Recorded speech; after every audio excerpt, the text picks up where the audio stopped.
ushobora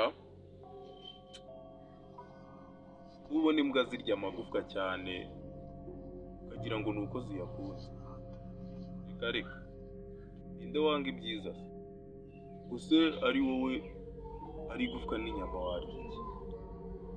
Ushobora kuba ubona imbwa nyine zirya ayo magufwa ukagira ngo ni uko ziyakunze cyane. Oya, reka reka, ntawanga ibyiza ahubwo ni uko ziba zabuze izo nyama. Ariko wakibaza ngo kubera iki zikomeza kurya amagufwa? Buriya ntawanga ibyiza. Rero kuba imbwa yakomeza kurya amagufwa ni uko ariyo ibona.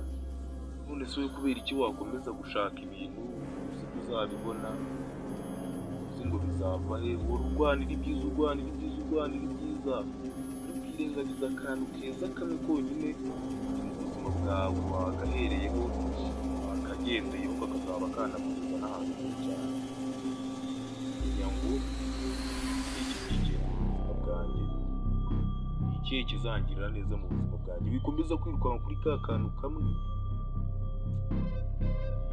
sha kazakugwaho nawe kakagwaho. Nabwiye kuba imbwa zikunda amagufwa si uko nyine ariyo zabonye aryoshye. Nta kintu kiryoshye mu magufwa, ni uko ariyo zibona. Ese zirwanira inyama nawe?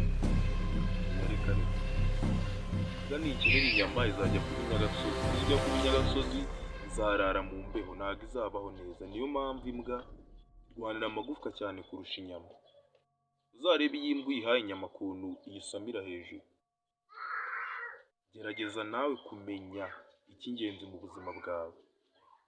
Ibyo ngibyo uri kwita bibi biri impande zawe nibyo byakugirira neza aka kanya.